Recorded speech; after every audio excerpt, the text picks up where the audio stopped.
ಕೊರಿಂಥದವರಿಗೆ ಬರೆದ 2ನೇ ಪತ್ರಿಕೆ 7ನೇ ಅಧ್ಯಾಯ 10-11ನೇ ವಚನ.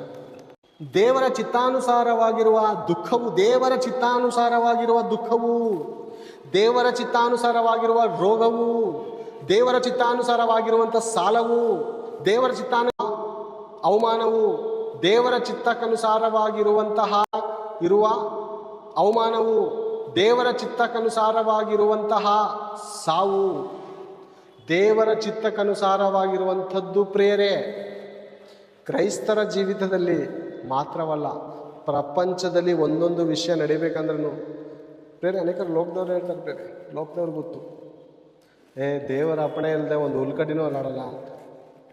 ಅವರು ಗೊತ್ತು. ನಮ್ಗೇನು ಗೊತ್ತು? ನಮ್ಗೇನು ಗೊತ್ತು? ಆಶೀರ್ವಾದದ ವಾಕ್ಯಗಳನ್ನು ಮಾತ್ರ ರೆಡ್ ಪಿಂಕಲ್ಲಿ ಅಥವಾ ಹಸಿರು ಪಿಂಕಲ್ಲಿ ಸ್ಕೆಚ್ ಪೆನ್ನಲ್ಲಿ ಗೀಟ್ ಹಾಕೊಳ್ಳೋದು ಗೊತ್ತು ನಮಗೆ. ಏನು? ಆಶೀರ್ವಾದದ್ದು ಮಾತ್ರ. ದೇವರು ನೀನು ಹೋಗುವಾಗಲೂ ಕಾಪಾಡ್ತಾನೆ ಬರೋ. ಈ ದುಃಖಕರವಾದದ್ದು ಬರ್ಕೊಳ್ಳಲ್ವಾ? ಇದು ನಿಮಗೇನೆ, ಇದು ನಿಮಗೆ ಆಶೀರ್ವಾದ, ಅದಲ್ಲ ಆಶೀರ್ವಾದ. ಇದು ಪ್ರಿಯರೇ, ಇದು ಬಂದ ಮೇಲೆ ಅದು ಬರುತ್ತೆ, ಅದು ಬಂದ ಮೇಲೆ ಇದು ಬಂದರೆ ನಿಮ್ಗೆ ಗೊತ್ತಾಗಲ್ಲ. ಸಂತೋಷದಲ್ಲಿರುವಂಥ ಉಲ್ಲಾಸ ನಿಮ್ಗೆ ಗೊತ್ತಾಗಬೇಕು, ದುಃಖ ಗೊತ್ತಾಗಬೇಕು. ಹುಷಾರಿರಲ್ಲ, ಸೀರಿಯಸ್ ಆಗಿರ್ತಾರೆ, ಹಾಸ್ಪಿಟಲ್ ಅಡ್ಮಿಟ್ ಮಾಡ್ತಾರೆ, ಸೀರಿಯಸ್ ಆಗಿರ್ತಾರೆ. ಇನ್ನೇನು ಪ್ರಾಣ ಹೋಯ್ತು ಅಂದಂಗಲೇ ಬದುಕು ಬಂದುಬಿಡ್ತಾರೆ. ಅವ್ರಿಗೋಗಿ ಕೇಳಿ, ಹೇಗಪ್ಪ ಇತ್ತು ಹಾಸ್ಪಿಟಲ್, ತುಂಬ ಸೀರಿಯಸ್ ಕಂಡೀಷನ್, ಹೇಗಿದೆಯಪ್ಪ ಅಂದರೆ 2-3 ದಿವಸದಿಂದ ತುಂಬ ಆರಾಮಾಗಿದ್ದೀನಿ, ತುಂಬ ಸುಖವಾಗಿದ್ದೀನಿ. ಆಗ ಇದ್ದಂಥ ನೋವು ಭಯಂಕರ ಸಾಯ್ತಾ ಬದುಕಿದ್ದೀನಿ ಅಂತ ಅಲ್ವಾ? ಅಂದರೆ ಈಗ ಸಂತೋಷವಾಗಿದ್ದಾನೆ, ಆಗ ದುಃಖವಿತ್ತು. ದೇವ್ರ ವಾಕ್ಯ ಏನು ಹೇಳುತ್ತೆ? ದೇವರ ಚಿತ್ತಕ್ಕನುಸಾರವಾಗಿರುವ ದುಃಖವು ಮಾನಸಾಂತರವನ್ನು ಉಂಟು ಮಾಡಿ ರಕ್ಷಣೆಗೆ ಕಾರಣವಾಗಿದೆ. ಪ್ರಪಂಚದಲ್ಲಿ ನೀವು ಆಲೋಚನೆ ಮಾಡಿ, ನಾವೇನಂತೀವಿ ಎಲ್ಲರೂ ಸುಖವಾಗಿರಬೇಕು, ಒಳ್ಳೆ ಎಜುಕೇಷನ್ ಇರಬೇಕಪ್ಪ. ದೇವರ ಒಂದು ಮೈಂಡ್ ಸೆಟ್ಟಿಂದ ಹೇಳ್ತಾ ಇದ್ದೀನಿ ನಾನು. ದೇವರ ಮೈಂಡ್ ಸೆಟ್ಟಿಂದ ಕೆಲಸ ಸಿಗ್ತಾ ಇಲ್ಲ, ಓಕೆನಾ? ಕೆಲಸ ಸಿಗ್ತಾ ಇಲ್ಲ, ಕಷ್ಟ. ಈಗ ಕಷ್ಟದಲ್ಲಿರುವಂಥ ಮನುಷ್ಯರಿಗೆ ಲಕ್ಷಾಂತರ ರೂಪಾಯಿ ಹಣ ಸಿಕ್ಕಿದ್ರೆ ಅವ್ನು ದುರ್ಬುದ್ಧಿ ಕಲ್ತಿ ಬಾರು ಪಬ್ಬಲ್ಲಿ ಅಲಿತಾನ. ಈ ಕಷ್ಟದ ಮೂಲಕ ಅವನು ಒಂದು ಒಳ್ಳೆ ಪಾಠ ಕಲಿಯುವಂಥ ಪರಿಸ್ಥಿತಿ ಇರುತ್ತಾ?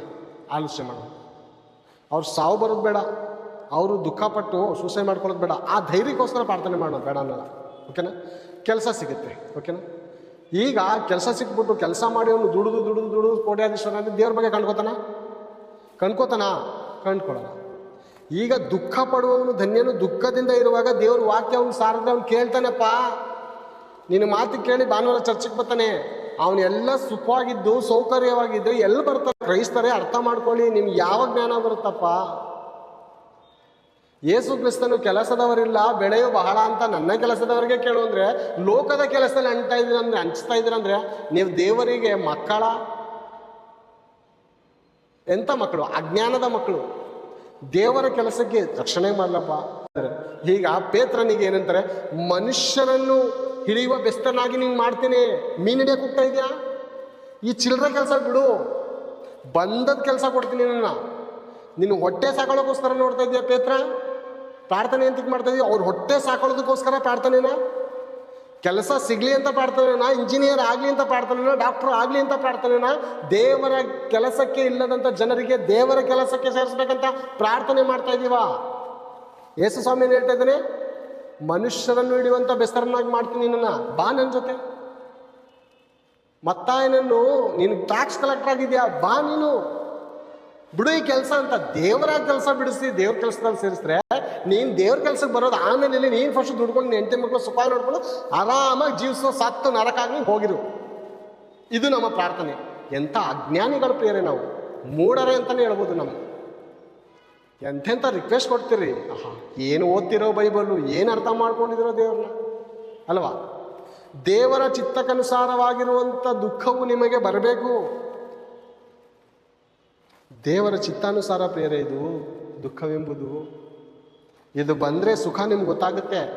ಕೊಡ್ತಾರ? ಖಂಡಿತ ಸುಖ ಕೊಡ್ತಾರೆ. ಸಹಿಸಬಹುದಾದಂಥ ಕಷ್ಟವೇ ಹೊರತು ಬೇರೇನು ದೇವ್ರು ಕೊಡಲ್ಲ ಪ್ರಿಯರೇ.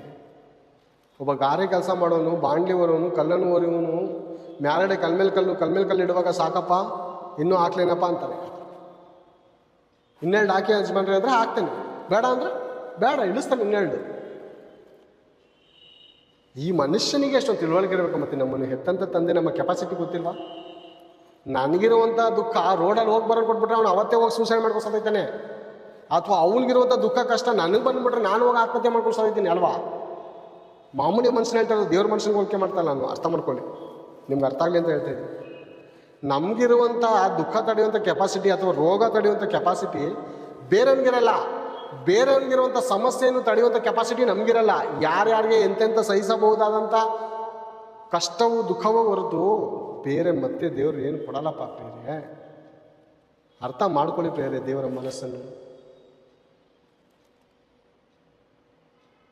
ಅರ್ಥ ಮಾಡ್ಕೊಳ್ಳಿ.